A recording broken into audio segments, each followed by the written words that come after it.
want to start doing topics along these lines, just stuff that's on my mind, not necessarily referencing anything like particularly news or anything, but I did want to talk about this. So I want you guys to understand. I mean, I think oftentimes in this kind of nerd geek culture stuff and things that we discuss on a daily basis, often folks undermine the power of the customer.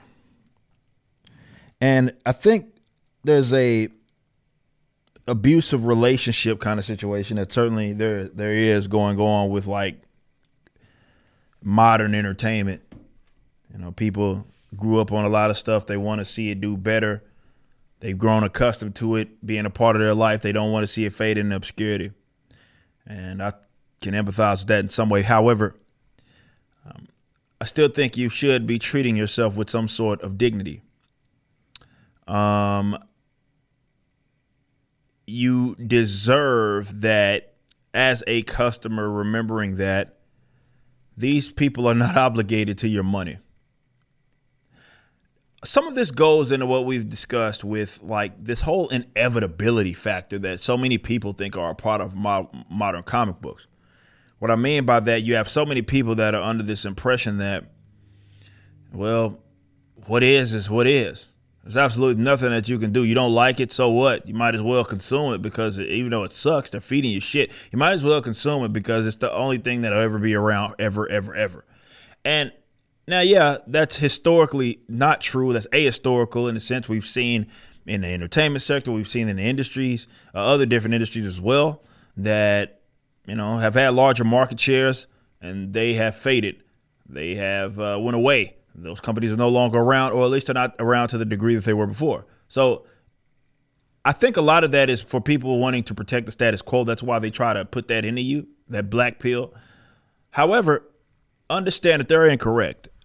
There's a lot of power in being a customer, definitely in entertainment, because entertainment is one of those things where, as I've said also before, is be repeating myself. But look, entertainment is the one industry that we know that can be replaced in terms of things within it you don't like depend on to live. So we're not talking about somebody's like you getting food from this place or anything. And if you don't work for like, let's say a Disney or something, then you don't have to fund Disney. It's a very, very easy thing to do. But you guys have power. And I think that's what's undermined in this this whole conversation, because people that speak of it as an inevitability, like let's say Disney, let's give it context. Disney, it's around, it's been around forever. They now have control of all these properties. So people say, well, there has to be a thing. Disney will always be around. There's nothing you can do about it again. You might as well consume. And I'm like, well, let's just assume that the people that, I don't know, the people that Disney are running away, certainly that they're appealing to, when you consider what they did to Gina Carano, when you consider what they're doing with this whole Disney, the Florida stuff, all that, the bill,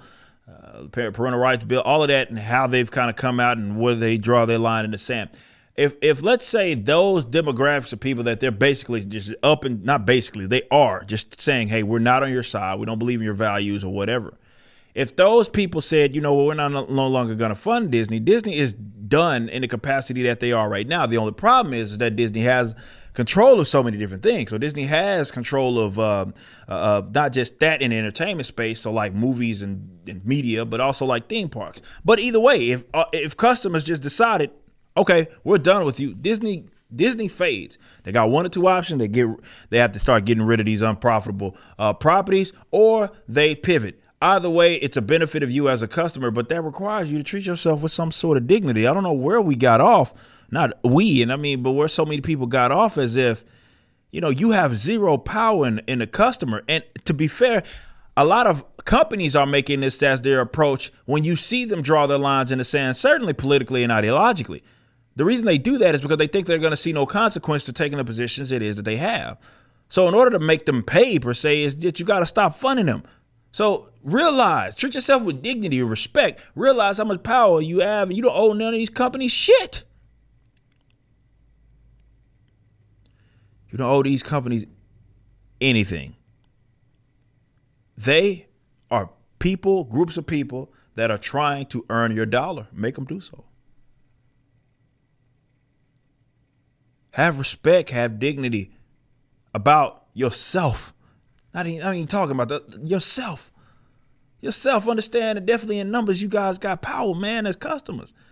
And to these companies that, and look, I think we're going to end up in a creative renaissance. Hopefully that is actually what happens, but I believe that. I mean, what better time than now are we going to get than right now that we have people, so many people that are just looking at what's happening. They're like, this is wrong. Something's not right. We need to correct this.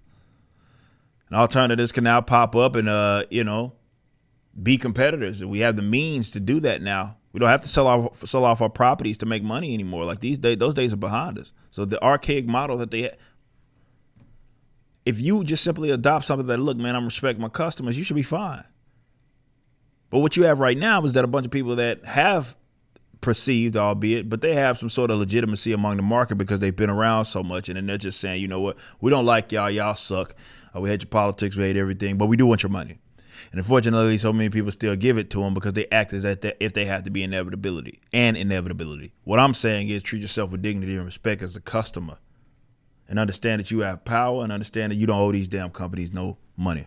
You don't owe them nothing. You just listened to a clip from my podcast, For Canon's Sake, which is live throughout the week at 12 p.m. Central on youtube.com/YoungRipper59 and odyssey.com/@YoungRipper59. Be sure to check out my website, ericdjuly.com, so you can stay up to date with everything it is that I'm doing. You can also become a member and get access to a bunch of cool perks and exclusive content, which includes a social media hub where you can interact with myself and other members. It even has an app that you can get, which is now live in the Google and Apple stores.